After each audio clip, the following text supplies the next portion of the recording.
এই কথাগুলো যদি সত্যি না হতো তাহলে আমার থেকে বেশি খুশি আর কেউ হতো না, বাট আনফর্চুনেটলি এই কথাগুলো সত্য এবং আমি চাই আপনারা এই সত্য আমার কাছ থেকেই শুনেন। সার্চ ইঞ্জিন অপটিমাইজেশন বা এসইও ইজ ডেড। এআই এর যুগে এসে এসইও যে শেষ হয়ে যাচ্ছে, ধ্বংস হয়ে যাচ্ছে, এটা নিয়ে আর কোনো বিতর্ক বা বিসংবাদের সুযোগ নেই এবং আমরা মোটামুটি গ্যারান্টি দিয়ে বলতে পারি যে search engine optimization as a profession খুব বেশি দিন আর টিকবে না। আজকের এই ভিডিওতে আমরা কথা বলবো এসইও চলে যাওয়ার পরে আসলে আপনি কি শিখতে পারেন মার্কেটিংয়ের স্পেকট্রামের ভিতরে থেকেই, এবং এআই এর যুগে এসে আপনি যদি নিজেকে একজন ডিজিটাল মার্কেটার হিসেবে এস্টাবলিশ করতে চান আপনার আসলে কোন স্কিলগুলোর দিকে ফোকাস করা উচিত। চলুন শুরু করা যাক।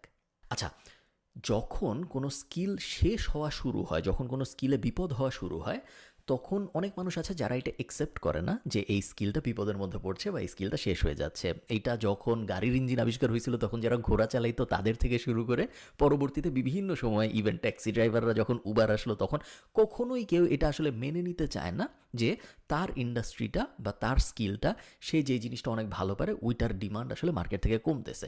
অপটিমিজম বায়াস বলেন আপনি এটাকে, বা জেনারেলি আমরা নিজে যে জিনিসটা করি ওই জিনিসটা আমাদের বেশি পছন্দের কারণে আমরা ওইটার উপরে ফোকাস করতে চাই এবং আশপাশে সব কিছু আমরা একটু অ্যাভয়েড করতে চাই। যেভাবেই আপনি দেখেন এটা সত্য, বাট আমি চাই আপনারা আমার কথাগুলো শুনেন এবং অনেস্টলি ব্যাপারটা পর্যালোচনা করেন। বিকজ যদি আপনি কোনো একটা প্রবলেমকে প্রবলেম হিসেবে অ্যাকসেপ্টই না করেন তাহলে আপনি কখনোই ওই প্রবলেমের সলিউশন খোঁজা শুরু করতে পারবেন না। এবং আমি চাই আমি আপনি দুজন মিলে এই প্রবলেমগুলোর সলিউশন খোঁজা শুরু করি, যে প্রবলেমটার ভিতরে আমরা যে পড়ছি এটা 100% সত্যি। দেখেন, এআই আসার পরে চাকরি বাকরি যাওয়া শুরু হয়েছে, অনেক কিছু অটোমেট হওয়া শুরু হয়েছে, অনেক কিছু রিপ্লেস হওয়া শুরু হয়েছে, এটা আমরা সবাই জানি। বাট এখানে একটা কিন্তু আছে। কিন্তুটা হলো, এআই যেভাবে সার্চ ইঞ্জিন অপটিমাইজেশনকে আঘাত করেছে, এআই সেভাবে অন্যান্য অনেকগুলো ইন্ডাস্ট্রিকে আঘাত আসলে করে নাই। আমি কয়েকটা এক্সাম্পল দিই তাহলে আপনাদের বুঝতে সুবিধা হবে। ধরেন কন্টেন্ট রাইটিং, এআই আসার কারণে কি কন্টেন্টের ডিমান্ড কমছে? এআই আসার কারণে কিন্তু কন্টেন্টের ডিমান্ড কমে নেই। পুরো পৃথিবীতে আমরা জানি কন্টেন্টের ডিমান্ড প্রতিনিয়তই বাড়ছে। মানুষ আরও বেশি পোস্ট লিখতেছে, মানুষ আরও বেশি লিঙ্কডিনে পাবলিশ করতেছে, আরও বেশি ভিডিও বানাচ্ছে, আরও বেশি নন ফিকশন লেখালেখি করতেছে। কন্টেন্টের ডিমান্ড কমে নেই, কন্টেন্ট রাইটারদের ডিমান্ড কমছে, কারণ কন্টেন্ট রাইটাররা এআই দিয়ে রিপ্লেস হয়ে গেছে।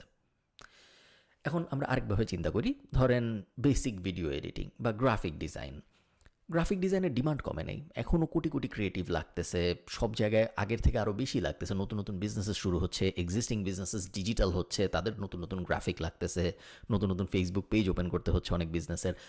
গ্রাফিক ডিজাইন ব্যাপারটার ডিমান্ড কমে নাই, ডিজাইনারের ডিমান্ড কমছে, কারণ ডিজাইনাররা এআই দিয়ে রিপ্লেস হয়ে গেছে। সেম এক্সাম্পল আমি আপনাকে টানা দিতে থাকতে পারবো। প্রত্যেকটা এক্সাম্পলই একটা ব্যাপার সত্য, যে টপিকটার ডিমান্ড কমে নাই, কন্টেন্টের ডিমান্ড কমে নাই, ডিজাইনের ডিমান্ড কমে নাই, ভিডিওর ডিমান্ড কমে নাই, বাট কন্টেন্ট রাইটারের ডিমান্ড কমছে, রিপ্লেস হয়ে গেছে, ভিডিও এডিটরের ডিমান্ড কমছে, রিপ্লেস হয়ে গেছে, গ্রাফিক ডিজাইনারের ডিমান্ড কমছে, রিপ্লেস হয়ে গেছে, বাট ইন্ডিভিজুয়াল ইন্ডাস্ট্রিগুলোর ডিমান্ড কমে নাই। এখন কেন কমে নাই? না কমার কারণ হলো, আপনি কন্টেন্ট রাইটার দিয়ে আমরা একটু চিন্তা করি, বা ধরেন আমরা সোশ্যাল মিডিয়া ডিজাইন দিয়ে একটু চিন্তা করি, তাহলে আপনাদের বুঝতে সুবিধা হবে। ডিজাইনের ডিমান্ড কমে নাই কেন? ডিজাইনের ডিমান্ড এই কারণে কমে নেই, কারণ ফেসবুক পেজ তো সবাই যেভাবে চালাচ্ছে ওইভাবেই চালাচ্ছে। ফেসবুক পেজে পোটেনশিয়াল কনজিউমাররা যাচ্ছে, ইনস্টাগ্রামে সবাই যাচ্ছে, বিলবোর্ড বসানো হচ্ছে, সব কিছু ঠিক আছে। আপনি যদি B2C সাইডে দেখেন, কাস্টমারের দিক থেকে ডিমান্ড কমে নেই। ভিডিওর ডিমান্ড কমে নেই কেন? ভিডিও ডিমান্ড কমে নেই কারণ মানুষ এখন আরও ভিডিও দেখতেছে, নতুন নতুন প্ল্যাটফর্ম যেমন টিকটক, হাবিজাবি সবাই চলে আসতেছে এবং আরও বেশি ভিডিও দেখার দিকে মানুষ উদ্বুদ্ধ হচ্ছে।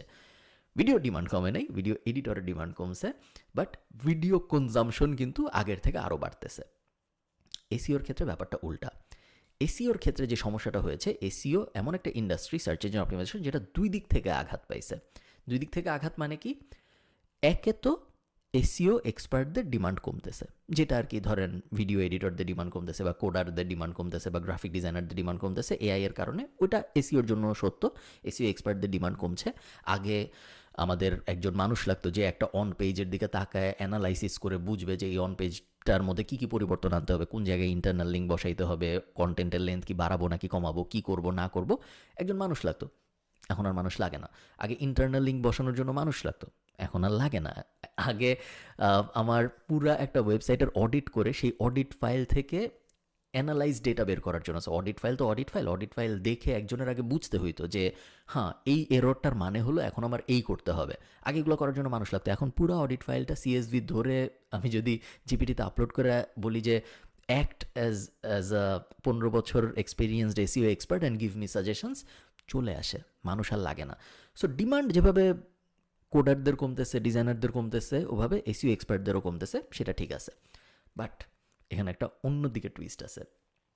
ভিডিওর ডিমান্ড তো কমে নাই, ডিজাইনের ডিমান্ড তো কমে নাই, কারণ ইউটিউব বুম করতেছে, সোশ্যাল মিডিয়া বুম করতেছে। বাট এসইওর অন্য সাইডটা যেটা, সেটাও ফল করতেছে। এসইওর অন্য সাইডটা কী ছিল? এসইও করতো কারা? এসইও যখন করা হইতো, একটা ওয়েবসাইটে যখন এসইও শেষ হইতো, তারপর ওটা কোথায় যায় পাবলিশ হইতো? গুগলে। বাট আমরা দেখতেছি গুগলে অর্গ্যানিক ভিজিবিলিটি রেগুলারলি ফল করতেছে। দুইভাবে সমস্যাটা হয়েছে। এক নম্বর সমস্যা হলো জেনজি, যেটা আমরা আস্তে আস্তে ট্রেন্ডটা আসবে আসবে দেখতেছিলাম, বাট এত এক্সপ্লোর করবে আমরা কেউ বুঝি নাই। জেনজি এবং অনেকাংশে মিলেনিয়ালরাও তাদের সার্চ বিহেভিয়ারাল প্যাটার্নে অনেক পরিবর্তন আনছে।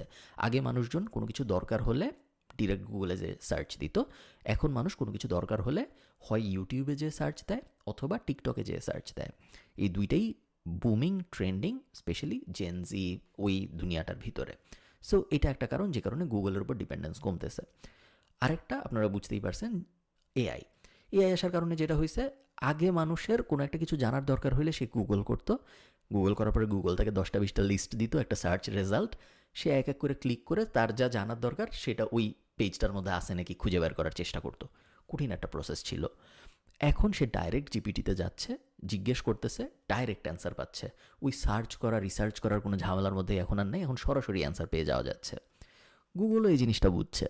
গুগল এই জিনিসটা বোঝার কারণে গুগলও এখন তাদের সার্চ রেজাল্টের উপরে এআই ওভারভিউ, এআই স্নিপেট লাগাই দিছে। সো গুগল নিজেই এখন মানুষকে কোনো একটা ওয়েবসাইটে ক্লিক করতে নিরুৎসাহিত করতেছে, এবং যতই দিন যাচ্ছে এই নিরুৎসাহিত করার প্রবণতা আরও বাড়তেছে। কারণ কমন সেন্স দিয়েই আমরা বুঝতে পারতেছি যে যদি একটা ইনফরমেশন আমি কাউকে জিজ্ঞেস করার সাথে সাথে পাওয়া যাই, ওই ইনফরমেশন আমি 10টা জায়গায় বা 5টা জায়গায় লিঙ্কে ক্লিক করে করে খোঁজার ঝামেলার মধ্যে দিয়ে যাব না, কখনোই যাব না। নর্মাল হিউম্যান বিহেভিয়ারে এই জিনিসটা পড়ে না। এই সব কয়টা ট্রেন্ড যদি আমি যোগ দেই, তাহলে এটা প্রেডিক্ট করাটা একদমই কষ্টকর হচ্ছে না যে সার্চ ইঞ্জিন অপটিমাইজেশনের কোনো ভবিষ্যৎ আসলে নাই এআই পরবর্তী এই দুনিয়ায় এসে, 2025 সাল 26 সালে এসে। এবং সার্চ ইঞ্জিন অপটিমাইজেশন শেখাটা এখন আর বুদ্ধিমানের কাজ বলে একদমই মনে হচ্ছে না। এবং এই কারণে আমি আর্জেন্ট ভিডিওটা করছি, কারণ আমার ভিডিও ইউটিউব, বাংলাদেশের ইউটিউবে 2টা বড় বড় এসইও টিউটোরিয়াল অ্যাকচুয়ালি আমার বানানো, যেগুলো লাখ লাখ মানুষ দেখেছেন। এবং যেহেতু লাখ লাখ মানুষ দেখেছেন, আই ফিল রেসপন্সিবল সবার আগে এসে বলার জন্য যে এখন আর দেখেন না, এখন আর ওই জিনিস করার দরকার নেই। বিকজ যে দুনিয়ার দিকে আমরা আগাচ্ছি, ওই দুনিয়ায় এই জিনিস এখন আর অত রেলেভেন্ট থাকবে বলে একদমই মনে হচ্ছে না। একটা লিঙ্কডইন পোস্ট আমি পড়তেছিলাম গ্রেগের, যেখানে সে লিখছে যে 20 বছর পরে যে মানুষ অবাক হয়ে যাবে, আমাদের বাচ্চারা বা আমাদের নাতিপুতিরা অবাক হয়ে যাবে যদি আমরা তাদের বলি যে আমাদের যখন কোনো একটা ইনফরমেশন দরকার হইতো, আমরা প্রথমে এক জায়গায় যেয়ে সার্চ দিতাম, ওই জায়গা থেকে আমরা ইনফরমেশন পাইতাম না, ও আমাদের জানাই তো কোথায় কোথায় ইনফরমেশন থাকতে পারে, এরপর আমরা এক এক করে ক্লিক করে করে ওই ইনফরমেশন খুঁজে বের করার চেষ্টা করতাম। আমাদের নাতিপুতিরা আমাদের দিকে তাকায় হাসবে যে এই জিনিসও কি মানুষ করে নাকি, পাগল ছিল নাকি, যখন ডিরেক্টলি এআইকে জিজ্ঞেস করলে ডিরেক্টলি অ্যান্সার পাওয়া যাওয়া যায়, তখন এত ঘুরায় পেঁচায় কাজকর্মের ভিতরে তুমি কেন চাইতা। এবং ওই জিনিস আসবে, ওই দুনিয়া আসতেছে, ওই দুনিয়া অলরেডি অনেক জায়গায় চলে আসছে, এবং যতই দিন যাচ্ছে ওই দুনিয়া আরও বেশি ভিজিবল হচ্ছে। এখন কথা হলো, তাহলে আমরা এখন করবো কি, এখন আমরা কী শিখবো বা কোন দিকে আমরা আমাদের ক্যারিয়ার দাঁড় করানোর চেষ্টা করব। এই ব্যাপারটা বোঝার আগে বা এই ব্যাপারটা নিয়ে কথা বলার আগে আমি জাস্ট একটা ইম্পর্টেন্ট জিনিস আপনাদের বলে রাখি, সেটা হলো আমি যদি ব্রডলি ভাগ করার চেষ্টা করি দুনিয়ায় কন্টেন্টকে, কন্টেন্টের রিটেন কন্টেন্টের দুই ভাগের এক ভাগ হলো ইনফরমেশনাল কন্টেন্ট, আর এক ভাগ হলো ট্রানজ্যাকশনাল কন্টেন্ট। ইনফরমেশনাল কন্টেন্ট মানে হলো যেই সব জিনিসগুলো পড়ে আমি ইনফরমেশন নিচ্ছি, বাট ইমিডিয়েটলি আমি অ্যাজ আ পোটেনশিয়াল কাস্টমার বা কাস্টমার হিসেবে কনভার্ট হচ্ছি না। উদাহরণ দিই তাহলে বুঝতে সুবিধা হবে। ধরেন আজকে আমি জানতে চাই এভারেস্টের উচ্চতা কত। এখন এই জিনিস জেনে আমি কি কিছু করব? হয়তো করব না, আমি এমনি হয়তো আমার ইচ্ছা হয়েছে তাই জানতে চাচ্ছি, বা হয়তো আমি একটা রিসার্চ পেপার লিখতেছি এই জন্য আমি জানতে চাচ্ছি। এই টাইপ ইনফরমেশনাল কোয়েরিজ, যেটার উপর ভিত্তি করে কোটি কোটি ব্লগ দাঁড়ানো, এবং ব্লগিং বেশ বড় একটা ইন্ডাস্ট্রি ছিল আপনারা জানেন। 2017, 18, 19 সালে আমি মনে হয় প্রত্যেক মাসেই একটা ব্লগ বেচতাম, এবং ওই সময় যারা আমাকে চিনেন তারা, এবং ওই সময় যারা আমাদের কোর্স করছিলেন তারা অনেক অনেক দামে দামে ব্লগ বেচছেন। সো ব্লগ বিজনেসটা কিন্তু দাঁড়িয়েই ছিল ইনফরমেশনাল কন্টেন্টের উপর ভিত্তি করে। এই যে এভারেস্টের উচ্চতা কত, বিড়ালকে কী খাবার খাওয়াবো, বা আজকে আমার ভাল লাগতেছে না, কেন ভাল লাগতেছে না, ইনফরমেশনাল কোয়েরিজ। ইনফরমেশনাল কোয়েরিজের জন্য এসইও 99% ডেড। কারণ ইনফরমেশনাল অ্যান্সার এআই সবসময় অনেক বেটার দেয় এবং এখন আরও বেটার দিচ্ছে কম্পেয়ার টু নর্মাল ওয়েবসাইটের অ্যান্সার। বাট আরেক ধরনের কোয়েরিজ আছে যেই কোয়েরিজগুলো কাস্টমার বা পোটেনশিয়াল কাস্টমাররা করে। যেমন ধরেন আমার আজকে একটা ডেন্টিস্টের কাছে যাইতে হবে, আমার দাঁতে ব্যথা। আমি যখন এই প্রবলেমের ভিতরে পড়বো তখন আমি যখন গুগলে যেয়ে লিখবো যে ডেন্টিস্ট ইন ডাবলিন, আমি এখন ডাবলিনের ভিতরে আসি, ডেন্টিস্ট ইন ডাবলিন লেখা আমি যখন সার্চ দিব, আমি চাই যে শুধু এআই আমাকে বলে না দেখ যে ডেন্টিস্ট ইন ডাবলিন, এখানে ডাবলিনের এই ডেন্টিস্ট আছে, ওর কাছে যাও। এটা আমি চাই না। আমি চাই ডেন্টিস্টের ওয়েবসাইটগুলোই আসুক, কারণ আমি প্রত্যেকটা ওয়েবসাইটের ভিতরে ঢুকে দেখবো যে এই ডেন্টিস্টের ওয়েবসাইটের বিজনেসের ডাক্তাররা কারা, কী কী সার্ভিস দেয়, দাম কত, কবে থেকে শুরু হয়েছে, রিভিউ আছে নাকি ওয়েবসাইটের ভিতরে। আমি ডিটেইল অ্যানালাইসিসের মধ্যে দিয়ে যাব, তার কারণ আমি একটা সার্ভিস নিতে যাচ্ছি। এই ধরনের কেসে যখন আপনি একটা সার্ভিস নিতে যাচ্ছেন এবং আপনার একটু ডিটেইলড অ্যানালাইসিস করা দরকার, সেই ধরনের কিওয়ার্ডগুলোর জন্য বা সেই ধরনের কোয়েরিগুলোর জন্য এসইও আরও কিছুদিন বেঁচে থাকবে বলে আমি বিশ্বাস করি। সো যারা এজেন্সি স্পেসে কাজ করেন তাদের অনেকেই লোকাল বিজনেসের সাথে কাজ করেন, আমরা যেরকম করি। এবং লোকাল বিজনেসের স্পেসে আমরা এখনও তেমন কোনো মেজর ডাউনফল দেখতে পাচ্ছি না। তার কারণ যেটা আমি বললাম যে সার্চ বিহেভিয়ারে, ধরেন কথার কথা আমার একটা বিয়ের জন্য মিউজিশিয়ান হায়ার করবো, যে মিউজিশিয়ান আমার বিয়েতে এসে গান বাজাবে। আমি যদি এআইকে জিজ্ঞেস করি যে wedding band in Dublin, AI হয়তো আমাকে উত্তর দিবে, বাট আমি ওই উত্তরে সীমিত থাকবো না। আমি প্রত্যেকটা ওয়েবসাইটে যেতে চাই, আমি ওদের ইনস্টাগ্রাম ঘেটে দেখতে চাই আগে কী কী বিয়ে ওরা অ্যাটেন্ড করছে, আমি ওদের ওয়েবসাইটের ভিতরে কোনো গানের স্যাম্পল আছে নাকি এগুলো দেখতে চাই, বাট ডিটেল রিসার্চের মধ্যে দিয়ে যেতে চাই। এবং এই ডিটেল রিসার্চের মধ্যে দিয়ে যাওয়ার জন্য এখনও সবচেয়ে ইজি উপায় হলো গুগল করা, ওয়েবসাইটগুলো চলে আসবে, ওয়েবসাইটগুলো এক এক করে ক্লিক করা এবং তারপরে প্রত্যেকটা ওয়েবসাইট অ্যানালাইজ করা। এটা এখন, বাট আগামী 1-2 বছরের মধ্যে তাও থাকবে বলে আমার মনে হয় না, কারণ ততদিনে এআই আরও স্মার্ট হয়ে যাবে, নিজেই ওই 10টা-20টা অ্যানালাইসিস করে আমি এক্স্যাক্টলি যা জানতে চাই তা আমাকে জানায় দেওয়া। সো আমি যে কথাটা মেনলি বোঝাতে চাচ্ছি সেটা হলো, আপনারা যারা লোকাল এসিও বা ট্রানজ্যাকশনাল এসিও স্পেসে আছেন, ই কমার্স কোম্পানিগুলোর জন্য একই কথা সত্য, তারা আর একটু লংজিভিটি পাবেন। ইনফরমেশনাল এসিও তো almost dead, but transactional SEO I think আরও 1-2-3 বছর হয়তো সার্ভাইভ করবে এবং তারপরে মৃত্যুর দিকে আগাবে।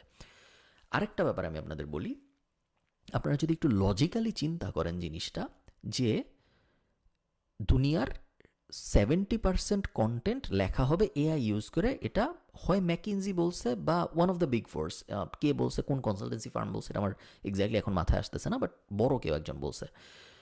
সো দুনিয়ার 70% কন্টেন্ট লেখা হবে এআই ব্যবহার করে।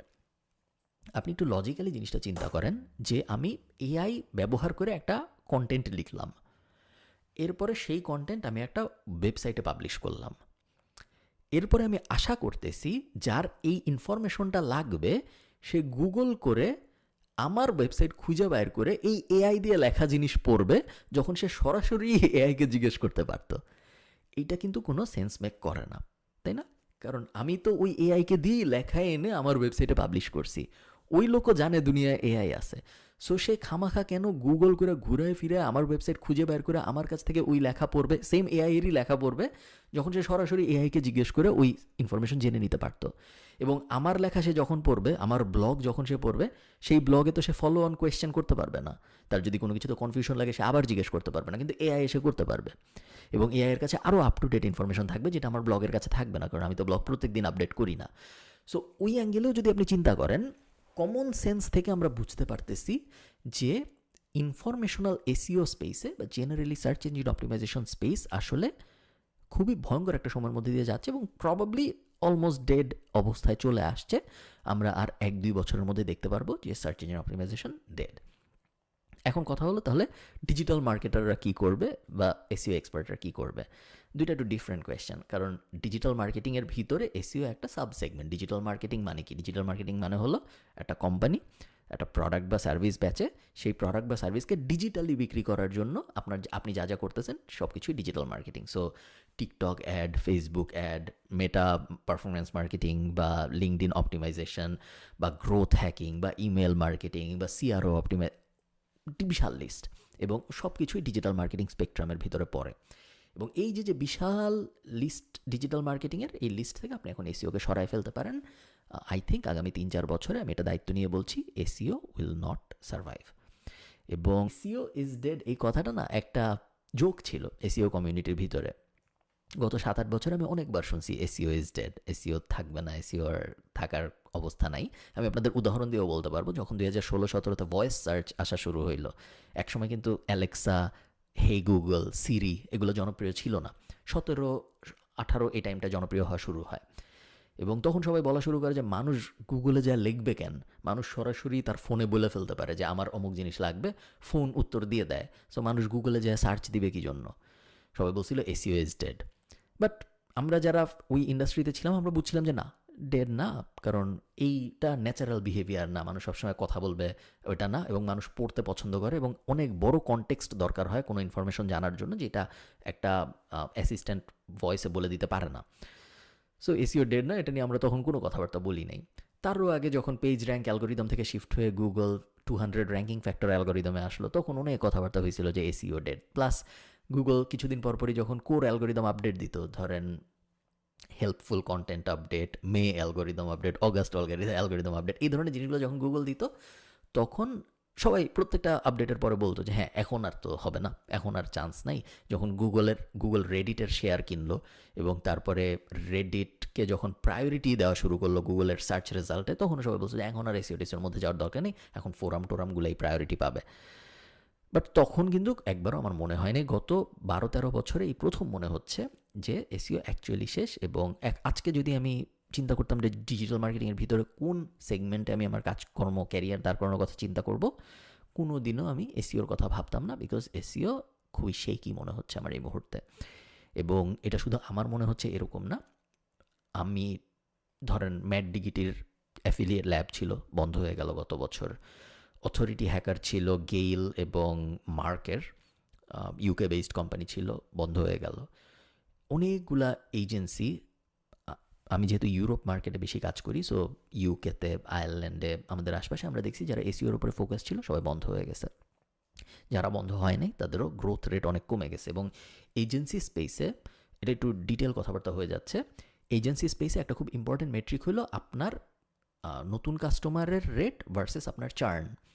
সো যতক্ষণ পর্যন্ত এই রেটটা পজিটিভ থাকে, আপনার 10 জন নতুন কাস্টমার আসতেছে প্রত্যেক মাসে, এবং আপনার এলটিভি 6 মাসের, এবং আপনার চার্ন হচ্ছে ধরেন 4.5%, এই মেট্রিকগুলো যতদিন পর্যন্ত পজিটিভ থাকে ততদিন পর্যন্ত কোনো সমস্যা হয় না।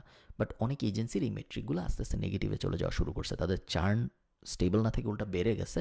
সো আগে যদি তাদের 5% ক্লায়েন্ট চলে যেত এক মাস শেষে, এখন দেখা যাচ্ছে 7% ক্লায়েন্ট চলে যাচ্ছে, 8% ক্লায়েন্ট চলে যাচ্ছে, যেটা এমনিতে একটা অ্যালার্মিং বিষয়। But on top of that তাদের নতুন ক্লায়েন্টের ইনফ্লো কমে গেছে। নতুন ক্লায়েন্টের ইনফ্লো কেন কমে গেছে? কারণ ওই ক্লায়েন্টগুলো এখন নিজেরাই অটোমেট করে ফেলতেছে অনেক কিছু, যেটা শুরুতে আমি বলছিলাম। অথবা তাদের মনে হচ্ছে যে এখন আর এসিওতে যাওয়ার দরকারই নেই, কারণ এসিওর ডিমান্ডও কমতেছে সার্চ ইঞ্জিনের সাইড থেকে। সো এই ব্যাপারগুলো আমি আপনাদের সাথে শেয়ার করতে চেয়েছিলাম আজকে। আমার রেকমেন্ডেশন হবে সার্চ ইঞ্জিন অপটিমাইজেশনের দিকে না যেতে, এবং ডিজিটাল মার্কেটিং ইন্ডাস্ট্রির ফাস্ট ইন্ডাস্ট্রি, অনেক কিছু আছে, অন্য কোনো কিছু পিক করতে। এআই বুম হচ্ছে, AI automation, AI marketing expert, vibe marketer, প্রত্যেকটার 100%, 200%, 300% বুম হচ্ছে। ওগুলোর কোনো একটা থাকতে পারেন। মার্কেটিং স্ট্র্যাটেজির দিকে যেতে পারেন, স্ট্র্যাটেজির ডিমান্ড কখনো শেষ হয় না। সো স্ট্র্যাটেজি যাদের আগ্রহের বিষয় তারা ওই দিকে অবশ্যই যেতে পারেন। ডিজিটাল মার্কেটিংয়ের সার্চ ইঞ্জিন অপটিমাইজেশনটা অ্যাভয়েড করা উচিত, এবং অ্যাসোসিয়েটেড এভরিথিং। যদি আপনার কোনো ব্লগ শুরু করার পরিকল্পনা থাকে যেটা আপনি সার্চ ইঞ্জিন অপটিমাইজেশনের উপর ভিত্তি করে দাঁড় করানোর চেষ্টা করবেন, ওই প্ল্যান থেকে আমার মনে হয় এখন বেরিয়ে যাওয়ার সময় চলে আসছে। তার কারণ ওই প্ল্যান সাকসেসফুল হওয়ার চান্স অনেক কম। কয়েকটা মার্কেট হয়তো আরেকটু বেশি সার্ভাইভ করবে। বাংলাদেশের মার্কেট ফর এক্সাম্পল অত বেশি এফেক্টেড না, এখন অনেক দেরি হবে এফেক্ট হইতে। ইউরোপের অনেকগুলো মার্কেটের একটু দেরি হবে এফেক্ট হইতে, বাট বড় বড় মার্কেট যেগুলো ইউকে, আমেরিকা ইত্যাদি ইত্যাদি, ওগুলো কিন্তু অলরেডি এফেক্টেড হওয়া শুরু হয়েছে। সেগুলো জাস্ট আমি আপনাদের সাথে শেয়ার করতে চেয়েছিলাম আজকের এই র ভিডিওটায়, কারণ এগুলো আপনাদের জানা দরকার। আমাকে জানান আপনাদের কি মনে হয়। Don't be biased. আমি চাই না আপনারা এরকম হন যে না আমার কিছু হবে না, আমার ইন্ডাস্ট্রি সেরা, আমি এই বিষয়ে এক্সপার্ট, আমার এটাই সেরা, এটাই থাকবে সারা জীবন। ওরকম না হন। আমরা একটু রিয়েলিস্টিক হই, আমরা আশপাশের দুনিয়ার দিকে তাকাই, আমরা কী হচ্ছে দেখি, এবং তারপরে আমরা চিন্তা করি যে আসলেও এইটাই হবে নাকি হবে না। ভালো থাকেন। আপনাদের কি মনে হয় আমাকে কমেন্টে জানান, আমি অ্যাকচুয়ালি খুবই জানতে ইন্টারেস্টেড। টাটা।